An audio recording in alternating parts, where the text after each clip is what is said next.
Those are the guys that need to hear about this. And that's what I wanted in this podcast. I want us to bring down to the guy with one truck, or even the guy that don't even own a truck. He's just a driver. He drives for American Van Lines or somebody, and it's their truck, it's their trailer, and he's gone all day. That guy matters.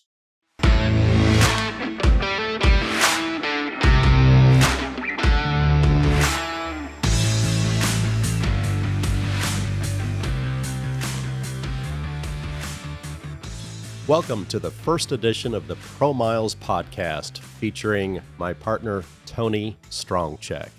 Tony, what have we got ourselves into, and what in the world are we doing? I really don't know, Stephen. I'm very nervous. I mean, I can get in front of people and talk, with this podcast stuff, man, I don't know. We're going to have to try it really hard because I don't want to sound like an idiot to people. I've never seen you nervous in my life. The ProMiles podcast featuring Tony Stroncheck. What are we all about? Yes, there's a lot of trucking podcasts out there. This particular podcast will focus on issues near and dear to Mr. Tony Stroncheck's heart, which is basically just about anything in truck transport. We're talking oversized, overweight permitting, trip and fuel permits, hazardous permits, truck route navigation, fuel prices, fuel optimization, IFTA, IRP. Tony, we're going to cover it all over the next couple of years. Oh, man, I sure hope we cover a lot. And hopefully we get a lot of our friends to come, those folks that work for the DOTs, the guys that are actually out there doing the enforcement, IFTA and IRP commissioners talking about how things are going to go on mile tax. All these pieces are things that are going to change every one of us in trucking. And so it's up to us today to go find these little nuggets out there, open them up, and start showing everybody what's really changing in this world, because trucking is not like trucking was 30 years ago when I got involved in trucking and started doing this, at the age of 19. Man, things have changed a lot. Just like with the fact that the customer base of ProMiles is so diverse, we have many of our customers, both on the government side and the trucking side, that are almost exclusively involved in the movement of oversized, overweight loads and trip and fuel permits and such. Some of our podcast, we will advertise ahead of time very clearly. We'll be focused on that particular topic. For example, we know you folks like to hear from the state DOT officials from California to Illinois to New York. And as Tony indicated, we'll be bringing you several of those guests, as well as legendary folks from the specialized transportation business, the leaders and presidents and owners of these carriers, getting their perspectives as well. But basically providing all of you folks the latest updates from state to state, from country to country, so that for those particular podcasts, you can focus in and we can focus in on best practices and tips for moving oversized, overweight loads, permitting, trip and fuel, those types of things.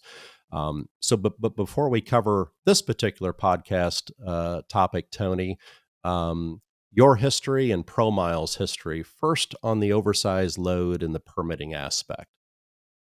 Well, if you want to start talking about that piece, in 1989, we had a division called Owens Associates, and we created another division called Road Legal that did state permitting, fuel taxes, and all that stuff. That was all back in 1989. But soon thereafter, we started realizing regulatory compliance wasn't fun.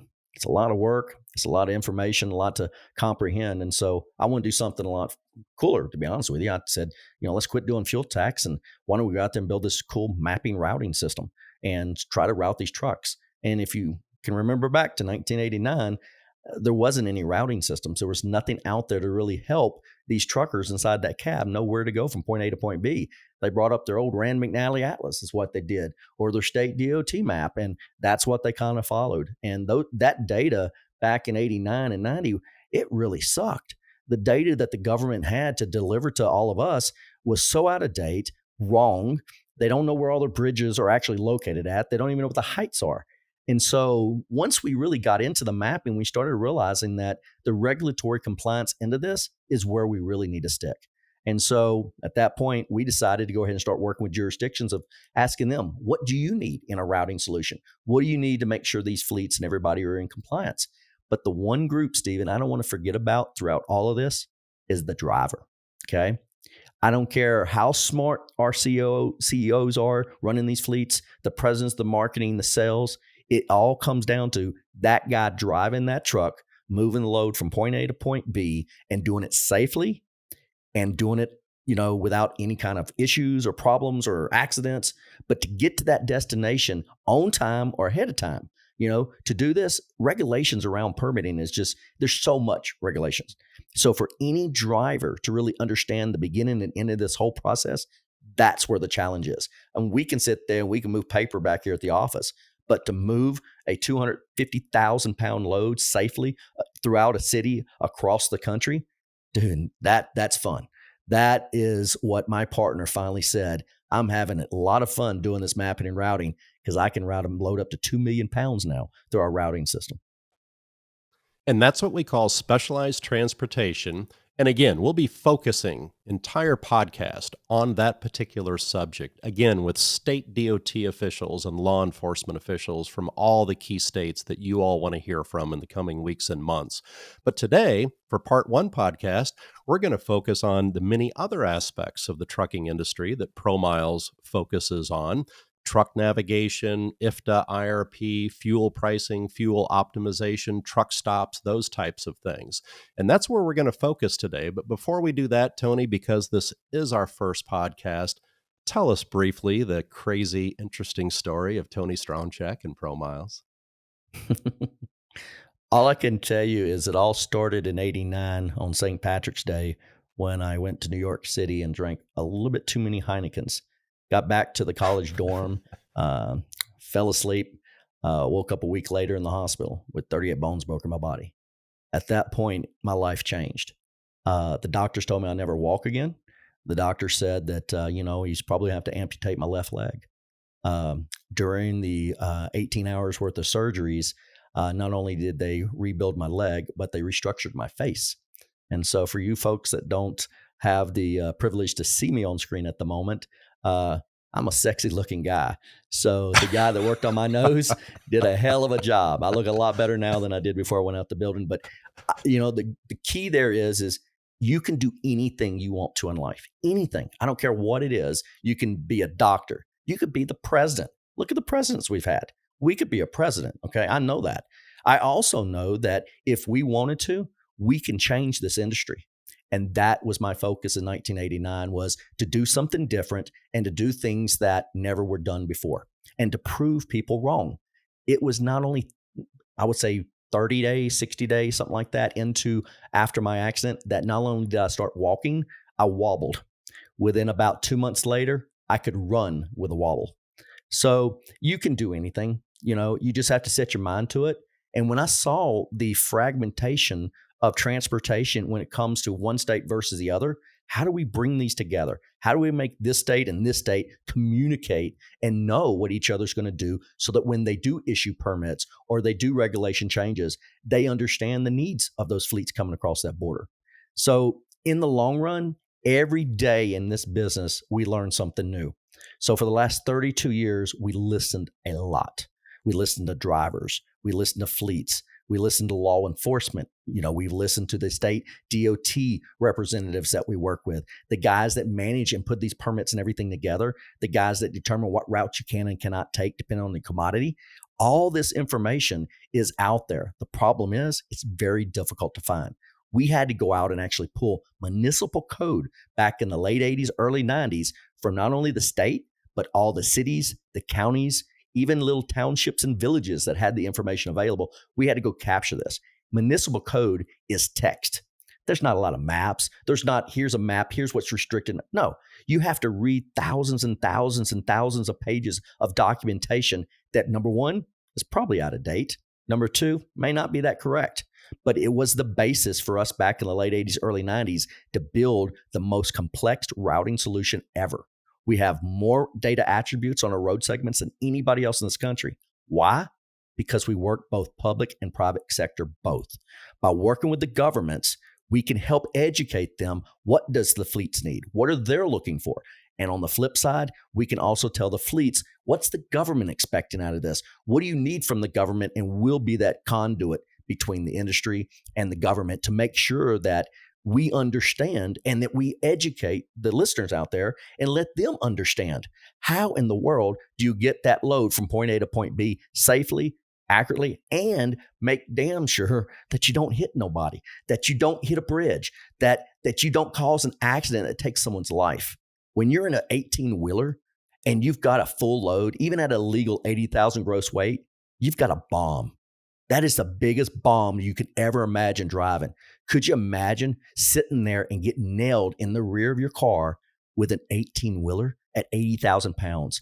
It's going to take you and everybody in front of you hundreds and hundreds of feet down the road. It takes a while for that equipment to slow down and stop. So it is very dangerous driving trucks. And the industry needs to understand that it takes somebody very unique to be able to drive that truck and do it right. Not Yeah, everybody is meant to be a trucker. you and your staff, which includes some former professional truck drivers, you think about that, don't you? Almost every day, almost every week, you and your developers are constantly thinking about that bomb that you spoke of. Walk us through those early days. What was you and Tim's vision when you first started out? Just to get away from fuel tax and try to get into something really fun. And we thought maps were it. Mhm. But the challenges were getting the data, making sure the data is accurate. You know how scary it is that we are routing millions and millions of loads every year with our technology. What scares me more than ever is, what if the information I got from the jurisdiction was wrong? What if that Mm, overpass wasn't 15 feet, but 14 and a half mm, feet? Now, I just suggested to a driver to drive down that path and hit a bridge because I didn't have the right information. So this not only takes us and the government, but this takes the industry. We are looking for feedback. We just now, over this last year, launched our nationwide oversized overweight routing solution. Now, what this is going to do, it connects all these state systems together so that we know that this is how Colorado wants to route you. Here's how California wants to do it. Here's Kansas. Here's Nevada. And then we put it all together so easily with a couple of clicks, we'll route you across that and give you what we say is the most practical, most optimized route to take. But the challenge with this is things are going to change. And through the years, the way we got our data better was we listened to drivers. We went after that guy with 1 to 5 trucks. That's 98% of the market right there. We went to them and said, all right, you guys drive these roads. You're not a dispatcher. You're not back at the office. I want to know what you think about our routing. I want to know what you think about where we take you and we don't take you.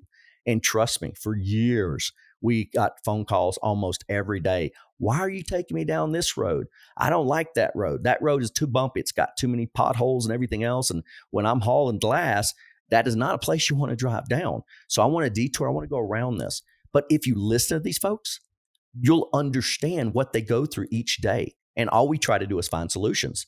So it didn't happen day one. It didn't happen day two. It happened every day.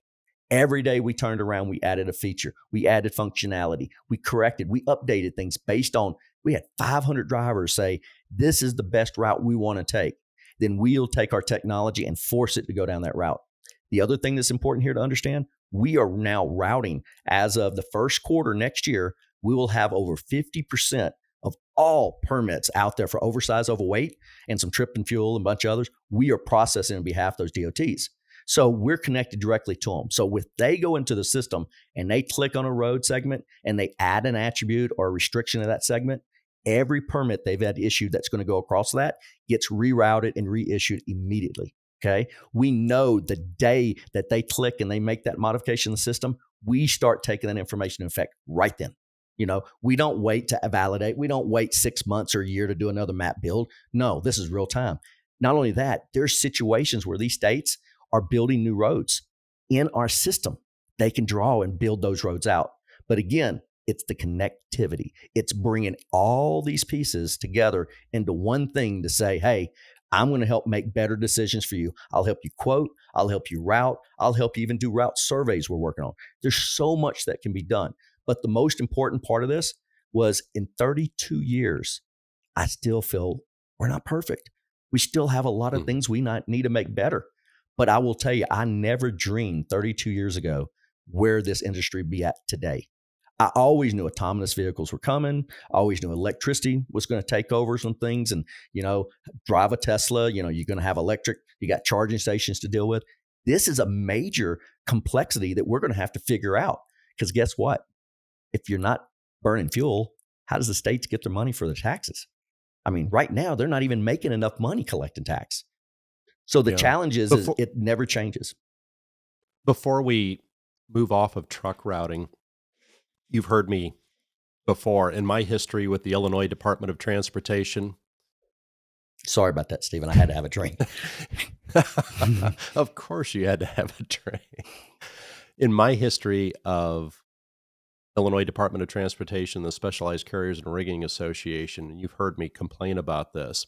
It's been so frustrating for me, Tony, over the years to see truck routing apps and software out there that advertise to the trucking industry, hey, this is who you need to follow to ensure that you're on the proper truck routes or such. But why, Tony, so many times over the years, and it's getting better, both, not obviously for us, but, some of our competitors, but why for so many years were there so many quote unquote truck routing systems and software out there that really didn't route trucks? Well, and Stephen, the big thing there is, there's been many that's came and gone over the last 32 years.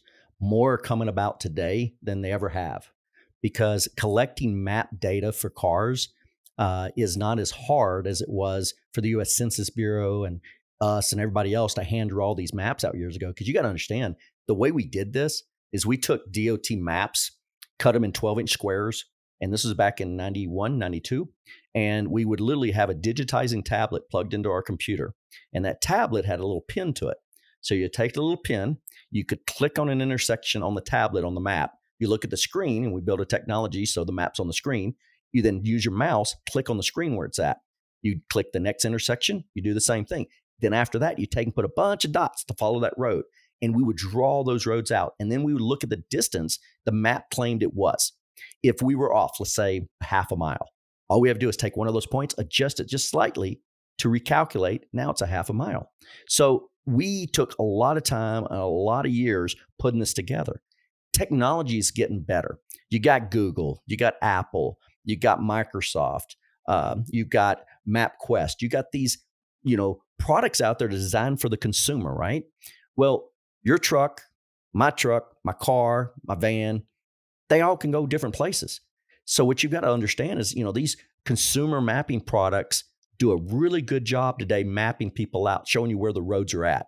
So now that the world's kind of figured out where all the roads are, now the trick is the attributes. What can or cannot travel on that road? Can you take a right turn there or not? Are you going to have enough room to curve around? Is there a roundabout you're going to have to go around? Is there a height, width, weight? Is there other restrictions that might hinder you from being able to take that route? But I will tell you, there was several that have hit the market through the years that very quickly they didn't last. And why? Because they are out there promoting, and for most cases, these guys are staying on interstates, they're staying on major routes. So to them, it seems like the app's working good until you say, I want to go to Fairview, Tennessee. There is 20 locations in Tennessee with the same name, Fairview. Now, I'll tell you, in the state of Tennessee, and it's not just Tennessee folks that do this, a lot of states will have more than one city with the same name. The difference is you hook it back to the postal service. So you think, okay, I'm going to use the city Fairview that has a postal number, a zip code, because they're bigger, But guess what? The warehouse you have to pick up a drop off at, it ain't in a zip coded location. It's back out in the boonies. That's where they produce this at. So you have to know which county that Fairview's in to pick the right one, or you're going to be routing yourself all the way across the state of Tennessee and have to route yourself all the way back when you find out you ended up at the wrong spot. So it's accuracy. It is getting out there to the industry and not only listening to what the paper says, what the municipal code says, but listening to what the drivers are saying is reality. That's the key, is get enough guys out there, enough fleets using the technology that can pinpoint the issues, not only that ProMiles may have, but the issues that we've collected, from doing this research. And the data we're collecting is not right. That's why we chose back in the late 90s, early 2000s, to go help the DOTs, to go give them technology to manage these attributes themselves so they can go click and they can change things. Nobody's ever had this kind of technology at the DOTs before. They guessed at a lot of things. They took these big maps and they would open them up and they would hand calculate these things. And sometimes it would take days to figure this out. And Mhm. again, it's a human being doing this. Nothing against them. But some of these big loads, if you don't just are perfect, you can end up causing this permit to go out. And now that driver is hitting an overpass because you made a mistake. So what did we do? We took non-automation that the industry had for years and automated it. How? We took the data from the DOTs, we took mapping data from the world, and we overlaid it. And then by doing that, we started adding all these attributes. But what we found was we need to go to the horse's mouth, the DOTs. DOT, if you want these people to route certain ways and go certain ways, you need to tell us. You need to educate us what your desire is on these moves. And then we'll configure the system to do what you want it to do. The other thing that we really big in is most of these states that we do this for, we also help them with their 511s.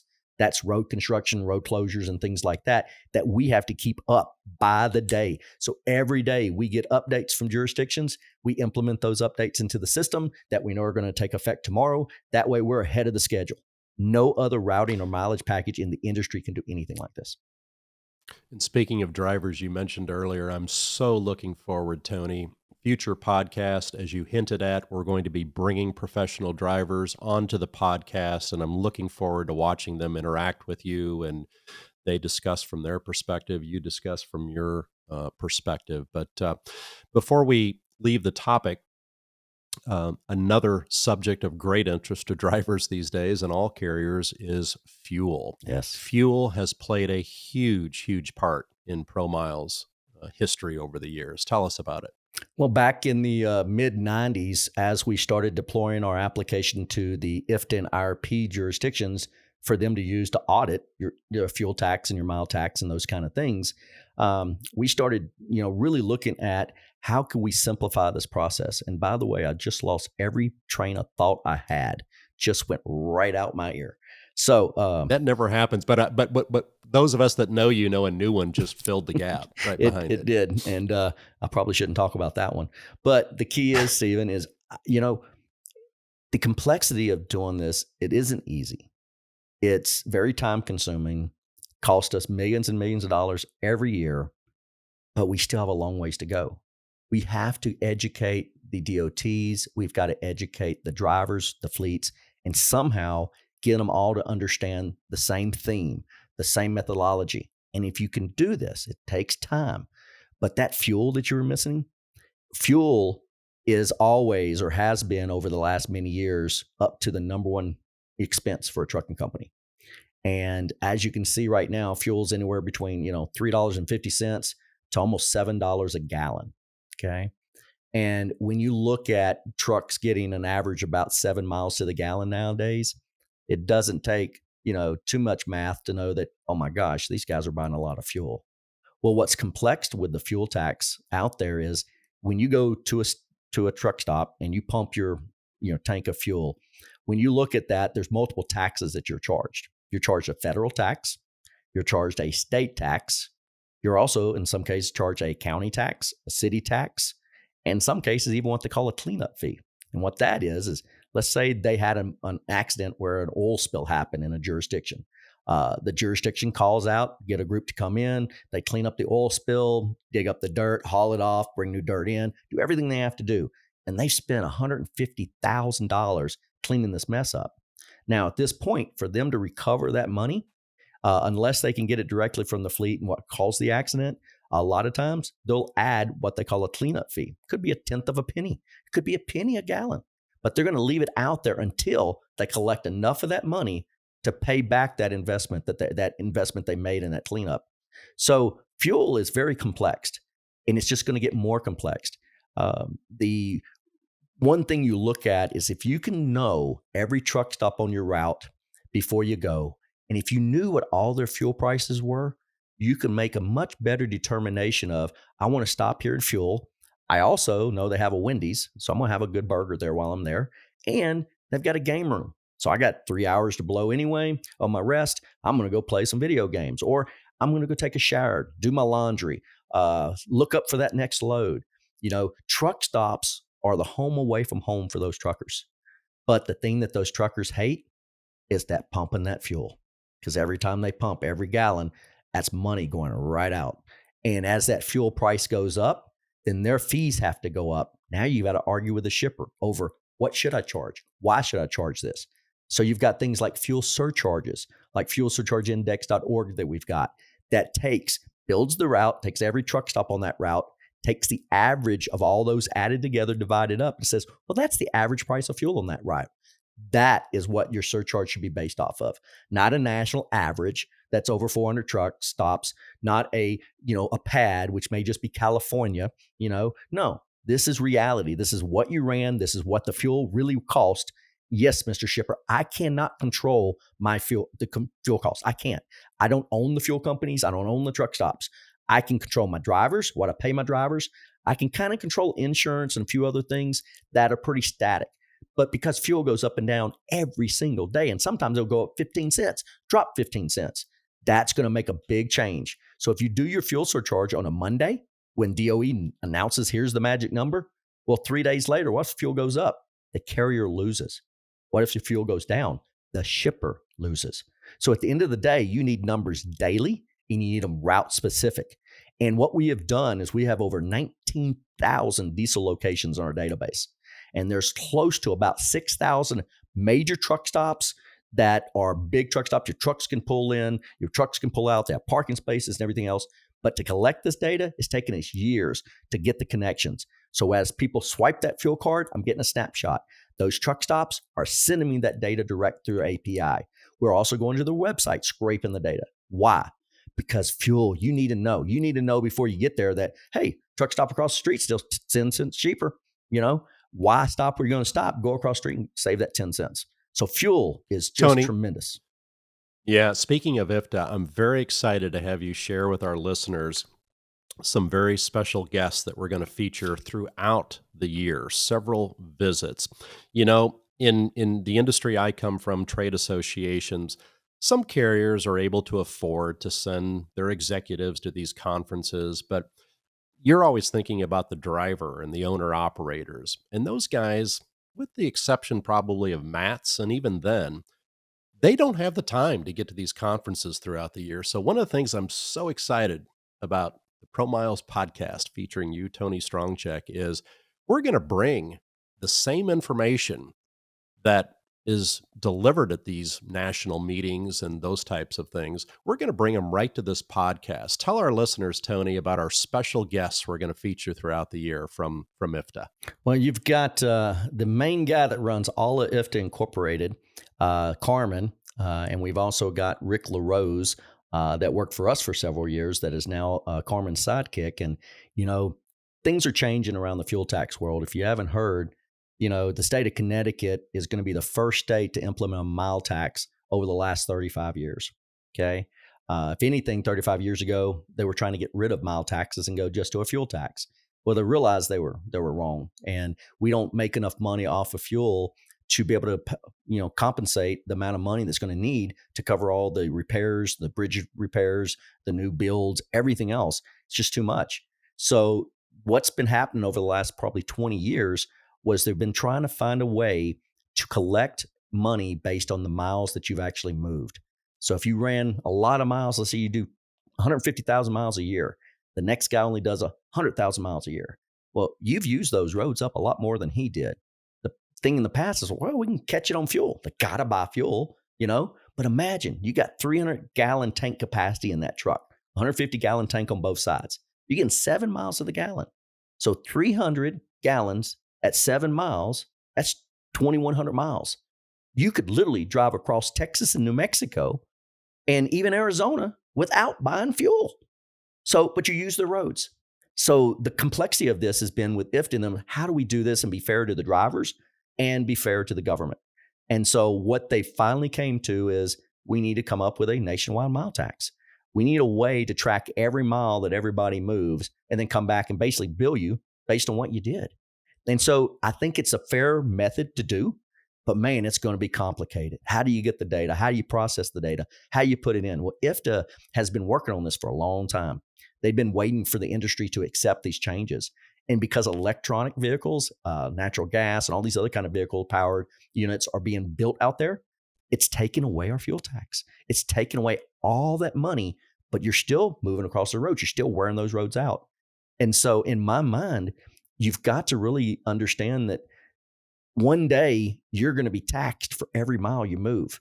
So IFTA is coming up with better ways to do this. They're trying to come up with ways to make it very simple for taxpayers to file their taxes. So there's a whole lot coming, but I'm going to leave a lot of that up to Carmen and Rick to tell you guys kind of what's going on, because you want to hear it from the horse's mouth. And that's, I think, one of our biggest problems that we have today in this industry. You've got the big fleets, you've got these big state associations, American Truck Association, OIDA, all these groups out there, SNRA, that are fighting for their people, right? But at the end of the day, does those people listen, and do they have contacts with Carmen and Rick? More than likely they don't, because they're at the top. They're dealing with an audit or somebody else. So if we could take from the top of the government and go to the top of the industry, that's great. But we're missing the biggest piece. That's the drivers. That's those guys down at the bottom, the guys that are making all this stuff work. Those are the guys that need to hear about this. And that's what I wanted in this podcast. I want us to bring down to the guy with one truck, or even the guy that don't even own a truck. He's just a driver. He drives for American Van Lines or somebody, and it's their truck, it's their trailer, and he's gone all day. That guy matters. Why? Because I don't want that guy killing me or my family driving down the road. I don't want to see this guy out at work because he has no way to pay for his fuel. I want to try to help the industry to grow. I always told myself back in the 90s when we did this that it was the owner operator. It was that one truck operation that kept our stuff moving, even through COVID and everything else. You know who moved more? It's those owner operators, because they had to survive. Where a lot of the fleets, they were losing business, so they were laying drivers off. People were moving. Things have to change. But the only way they're going to change is with knowledge. And we have to take all this information that we all are hearing, and we understand Federal Motor Carrier Association is doing certain things, the DOTs are doing certain things, the IFTA is doing certain things. We need to bring in all this information and then deliver it back out to the listeners in an easy way that they can understand of what's about to change in their life. And for them to have a voice as well to tell Carmen and Rick and other ones, what do they expect? What are the heartaches that they're thinking of that maybe Rick and Carmen aren't? So whether it's Carmen and Rick, the top dogs, as you said, in their world, or the head of the Illinois DOT permitting, or California, or someone from Federal Highway Administration or FMCSA, our goal, as you just said, Tony, is to bring the latest information from them and their associations that many of you in the audience, drivers and otherwise, may not have the time during the normal course of the week and such to hear. You're going to hear those updates. And just as importantly, you and I just talked with Carmen and Rick a couple of weeks ago when we came up with this exclusive arrangement where they're going to make periodic appearances on the ProMiles podcast. They're looking forward, aren't they, Tony, to hearing from our audience? Oh, they are. Drivers. They are. The blue-collar folks. It's not only them, it's also the service bureaus, the people that help you get your fuel taxes done, help you do your bookkeeping, your back office stuff. You've got, the shippers, the receivers. Everybody will benefit with the knowledge. Because the last thing any of us needs is to wake up one morning and realize things have changed and now I can't be competitive. Things have changed and I should have done things 6 months ago to prepare. That's the goal here. Trucking industry at the beginning, the first 25 years I was in this, I always said it's the slowest industry I've ever knew that could move so slow. But over the last 10 years, it sped way up. And the government has put in trillions of dollars into our infrastructure, which is going to make this even that much better. But you know what they're looking for? Accuracy. They're looking for better maps. They're looking for better routes. They want to make sure that all these states are doing things similar so it can all come together. Our goal, again, is to bring in those people to help explain this from their point of view. And also, I want those drivers to call in. I want to have different folks on here that can speak their opinion. We've got, hundreds of service bureaus that have been using us for fuel taxes for years. We're going to bring them in with Carmen and Rick and them so that they can educate, hey, service bureau, this is how you should look at this. This is how you should be able to take care of your carriers. And is there anything you want to speak about? And sure enough, I guarantee you in Arizona, there's several service bureaus that will raise their hand very quickly and go, look, we got a problem because we in Arizona do this different than any other state. How do we affect this? How do we deal with this? These holiday taxes, these are great things. I mean, but guess what? It really screws it all up when New York decided to, hey, we're going to give you back some of your money you're paying in taxes. You're not going to owe any of that tax for a month. Everybody was excited until they found out it was going to cost them $5,000 to manipulate everything just to file the return because it's so complex. But we were right on it. What we're also doing is not only helping the fleets and the truckers understand this, but we're actually bringing IFTA together, saying, look, you need to look at what other states are doing that maybe you don't, but they are, because we need to work together as a team. Yeah, I admittedly resisted you at first with the idea that you just articulated, but the more I thought about it, I watch a lot of trucking podcasts, as do you. And no offense, a lot of them are talking heads, one or two, maybe three talking heads with one guest, as our folks viewing us right now. But what I've really come around to believe is, and this is why I'm so enthusiastic about our podcast moving forward, although at times there's going to be a lot of heads and talking heads on the screen, this idea that you just articulated is going to be so cool. And that is bringing the top officials from federal government, Carmen and Rick, for example, as you mentioned, and we'll be bringing in a professional driver or two, or a permit service bureau staffer or two, and just watching the two of them go back and forth and have a discussion, with us perhaps refereeing at times. But those people, those drivers, those permit service bureaus will be a representative of everybody else in the audience, having that opportunity to share real life, over the road permit service bureau experiences. It's going to be fascinating to watch, Tony. It is. And it's been fascinating to watch this over the last 32 years and the way it's changed.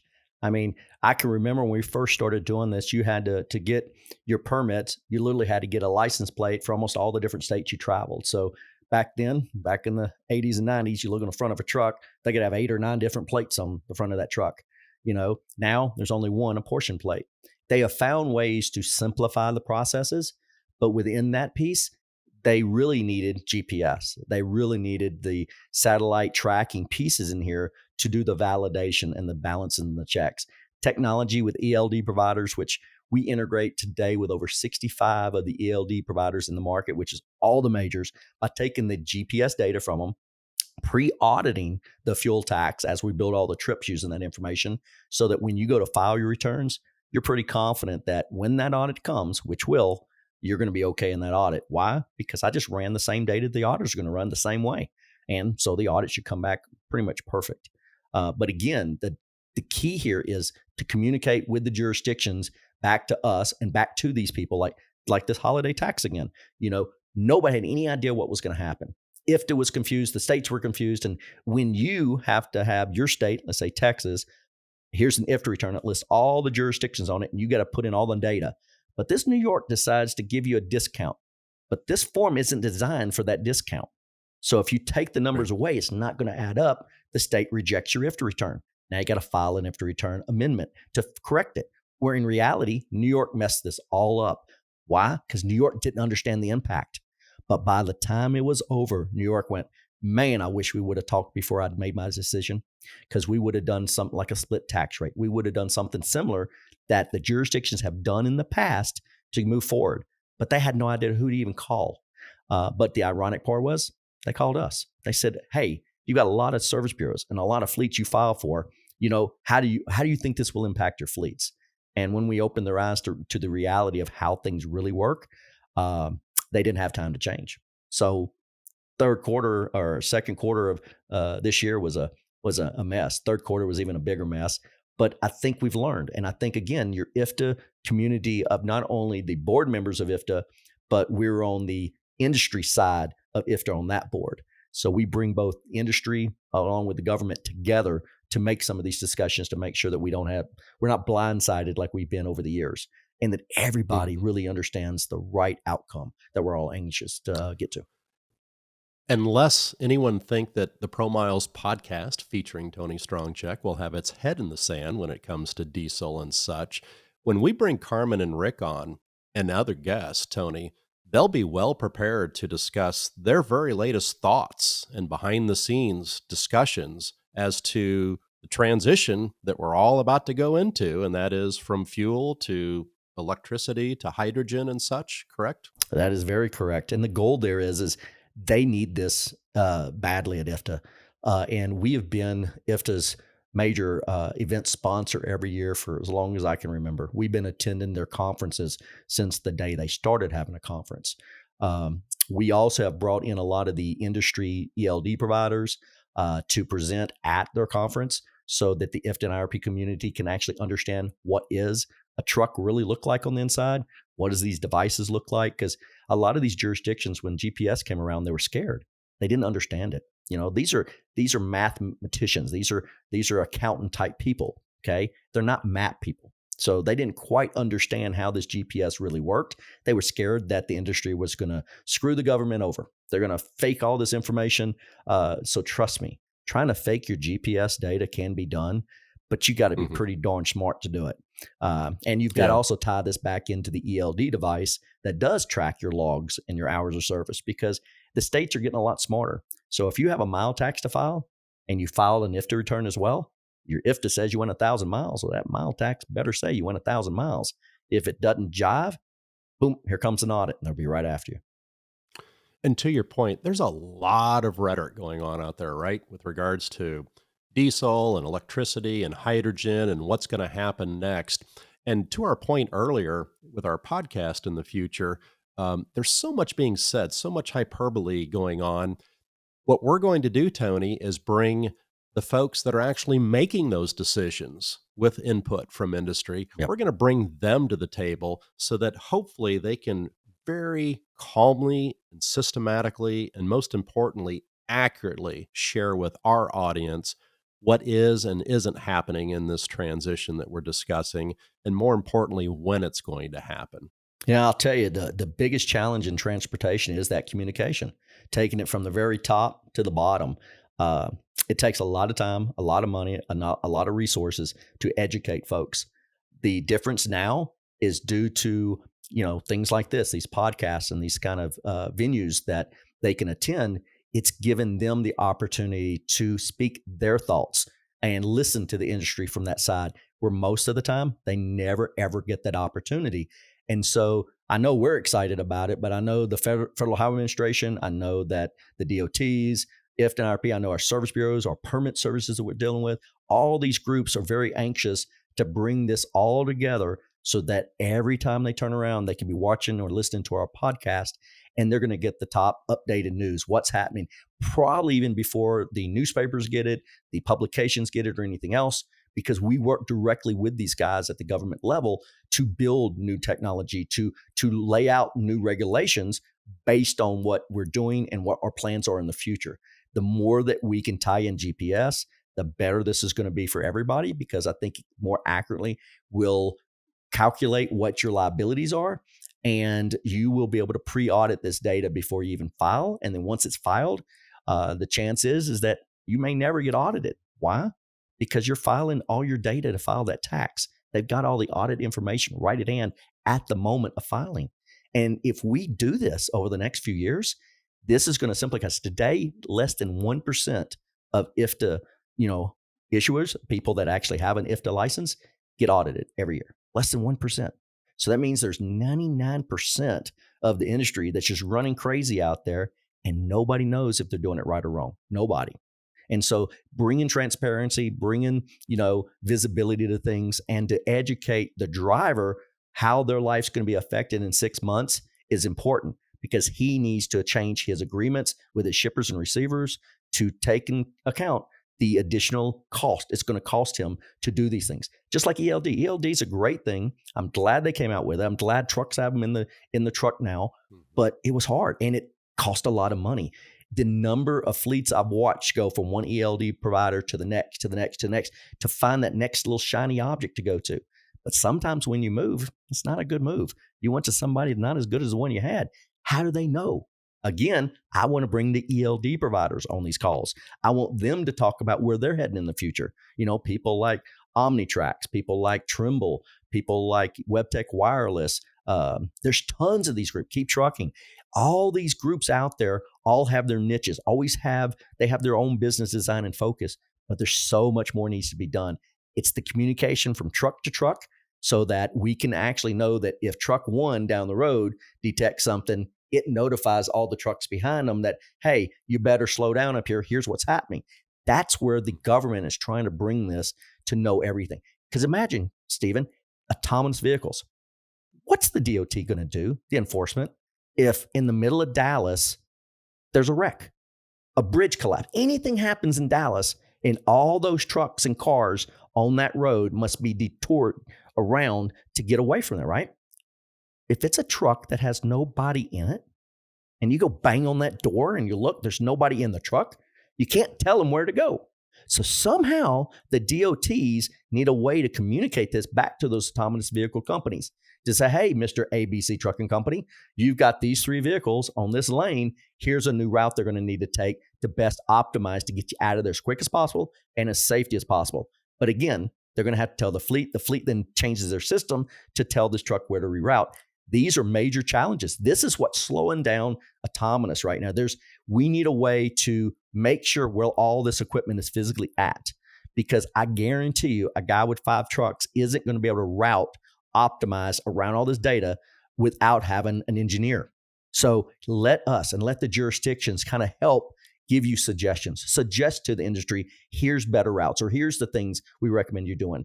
The other thing is there's major problems coming up. Hey, Mr. Driver, here's a truck stop you're about to come up to, and they still have X number of parking spaces. Those are the kind of things that's going to help keep our freight moved and allow autonomous vehicles to move very smoothly without causing interruptions or big shutdowns of all these major thoroughfares, all because the truck goes, I don't know where to go. Mm-hmm. Yeah, I can't wait. Tony, ProMiles obviously is in the technology business, and you and I are so blessed. Every day, we're in conversations with a lot of these key decision makers we're talking about around the country, oftentimes collaborating with them.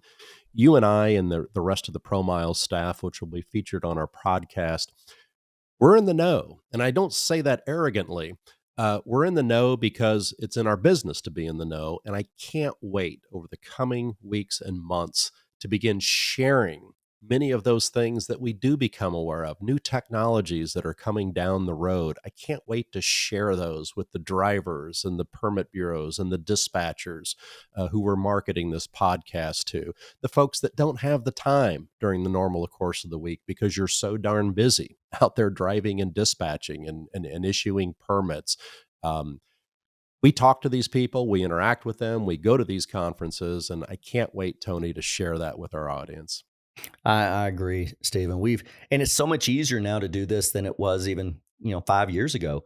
Technology's got better. The automation of these permits that we've been able to do, taking them from almost no automation to about 75 to 80% automation permits, which means nobody touches it. Nobody at the DOT has to go look at any of this. It just brings in the data, processes it, and sends back out. Here's your permit. You're free to go. This was almost impossible 10 years ago. There's very few states and all that could do this. The ProMile states could. And that's why we're winning more jurisdictions, RFPs, when they come out with this technology than anybody else, because we can literally route you. And some of this is very simple routing. You're going down the road, here's a structure in front of you that you're too much weight. You can't go over this overpass. Well, what do? Well, you take the off ramp, take the next on ramp, and you just bypass that structure. Okay. Our system will try to save you as much distance as possible, but keep it a legal, legit route. But at the same time, there's no need to do what the DOTs did years ago. We'll route you 200 miles out of the way just to miss this one structure. Not no more. We can automate these processes, but it has to have clean, good data. Garbage in, garbage out, bridge gets hit. And knock on wood, we don't hit bridges. Why? Because we make sure not only the jurisdiction has the right information, we validate it through other sources. And when you bring that together, we can go bring a jurisdiction information that they had no idea about their bridges. It's amazing, each one of these states that we get and how we incorporate and how we do things and how we now support and manage all the bridge analysis out there for AASHTO, which is the Association of the DOTs. I mean, we're sitting there actually showing these guys how to build bridges. What's the right way to structure this bridge? What's going to happen to this bridge if this kind of load goes over it? And we're building that analysis software for AASHTO, which 42 jurisdictions use today, just to rate the bridge, if you can take it or not. What we're trying to do is bring all this together for that, again, one driver, the guy with one truck. He's hauling oversized load. He's driving even a legal load. Do you know, Stephen, that more legal loads hit bridges than oversized loads? Yeah, somebody wise probably told you that a few years ago. I think he did. And we won't give Dan Dan all Wells. that. Yeah, we're not going to give Dan all the credit now. But the key is, Well, speaking, it's very true. I mean, you got to think, Stephen. I mean, you know, what scares me more than anything is watching bridges collapse because people don't know that it hadn't been maintained. Watching our yeah, infrastructure crumble in our hands. That's what scares me. But you know what? The Federal Highway Administration, the government has stepped up over the last several years. They've invested a lot of money here, even in this permitting system. The federal government gave grants to these states to go automate this, go make this better. You know why? Because when COVID hit, something really bad happened. Our government agencies shut the yeah, doors. So when they did this, Stephen, nobody could move. Nobody could, even the Department of Defense could not move during that time because certain states yeah. went home. They had no way to process.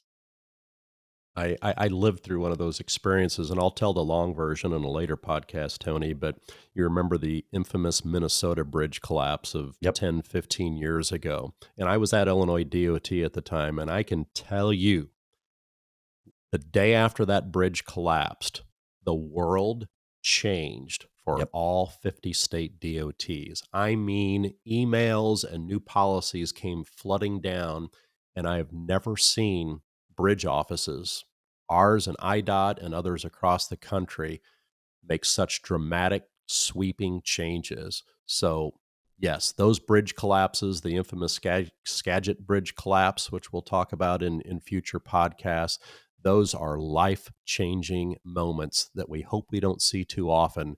But to your point, Tony, yes, they lead to dramatic changes. They do, and they lead to cost increase because now you got a bridge that collapsed. Now all the freight has to move around that structure that can't go across it no more. So sometimes that one structure is going to increase your cost by 20% just by having a route around it. So when you look at this, it all matters to all of us. Everybody gets affected in an accident. Okay, like a month or so ago, the accident they had here in Colorado, where the driver Mm, tragic. decided not to get a permit, and that driver hit an overpass with a excavator. The excavator, crumbled some of the concrete underneath the bridge. Another vehicle was going under it. The concrete fell, killed the lady, and her son was right in the back seat, 10-year-old boy, and had to watch this and live through this. Why? Because they just got through going to a water park, having a great time. But now he lost his mom that day. Why? Because somebody made the decision not to follow the rules. Somebody decided to cheat the system a little bit. And when this happens, Yeah. people lose their lives. Now that bridge has to be rebuilt, restructured. Now it's going to cost the jurisdiction a lot of money. The driver is going to lose his ability to drive and possibly even go to jail. So it is very important to make sure that these drivers have the right information to make those right decisions. And that, Tony, I'm sad to say, is probably appropriate segue into telling what our next part two podcast of this initial ProMiles inaugural podcast will be about. And that is, in part two, we're going to focus in on the truck accident lawyers that are out there. And I know that phrase alone brings a lot of different emotions to many in our audience, and including me. But we're going to focus in on some truck accident lawyers' latest marketing efforts to truck accident victims. And of course, Tony and I and all of ProMiles, we are very sympathetic to anybody that has an accident, injury, loses their life. But what we're going to focus in on is the latest marketing by some truck accident lawyers, specifically in the specialized transportation world. That's right. They are marketing specifically to anybody that may have been involved in an incident involving an oversized load. And we'll explore that in depth in our next particular podcast. But to wrap up this part one podcast initially, Tony, which is all about everything but oversized, overweight loads, just share with our listeners again what your goals and objectives are for the ProMiles podcast going forward. Well, like I said earlier, Stephen, it's just getting the word out, and getting the industry to be able to speak their point and have the guys at the top at the government side listen. because they don't always get to listen to the driver. They don't always get to listen to all the fleets. They're just here. They're listening to all of the political groups that the bigger fleets and the people that have money have helped fund or been part of, or use them and the lobbyists to go push this stuff. But really, 90% of that market is by themselves out there. And if they understood what was happening, I think it will change their life, because their life will change, like it or not. They just need to be prepared. And so my goal is to make sure that we bring accurate information to the industry that is really happening behind closed doors, so they don't have to wait until it becomes law to finally speak their time. They need to be able to, talk about how it's going to affect each one of them. And our goal is to take this information and not only deliver it to the industry, but I want to deliver it back to the government. I would love for all of these government agencies to really take the time and listen more. Listen to how your changes you're going to implement will impact some of these guys. It may not change their mind, but it's going to put that one little thought in their head to make them go, maybe we ought to think about John Doe over here that's doing this that we never thought about before. It's because all those John Does, that's how we got fed during COVID. That's how we got, our medicines, our mask, everything else. If it wasn't for these truckers, there would not be anything left in this country today. There's no way we could have survived. And even during COVID, when they're going state to state to state, truck stop to truck stop, and they're being exposed at the truck stop by somebody else with COVID, now you're out in the middle of California and you live in Texas, and now you're putting a hospital out there. How does all this work? How are you going to deal with this? Life has changed for us all, and it's going to continue to change. It's up to us to let the changes embrace, let the changes help us, not hurt us. Well, I am so looking forward to the journey with you, Mr. Stroncheck, the ProMiles podcast featuring this cool cat, Tony Stroncheck. Thank you all for listening. Please encourage your friends and colleagues to tune in and hear Tony's unique perspective on the trucking industry and all the special guests we're going to have moving forward. So God bless you all and be safe out there. Yeah, and do me a favor, guys. If there's any thoughts that come to mind that you guys have, things you want to know about, things you want to hear more about, all you got to do is let us know. We'll do the research. We'll grab the right officials to get involved, and we'll present. We are looking for feedback. We want to make sure that we're bringing you the best of the best. And if there's things we're missing, there's topics that you want to have discussed, we're going to make it easy for you to go ahead and submit those stuff to us. And we're going to do the best job we can. We're not, this is not what we do for a living. We write software, we route trucks. But my heart is in this, Stephen. For 32 years, I believe in our transportation movement. And I believe that if we can take a step at a time and really listen to each other, this industry is going to be stronger than it ever has been before. Amen. We'll see y'all down the road. Look forward to seeing you. All right. It's podcast@promiles.com, folks. Podcast@promiles.com.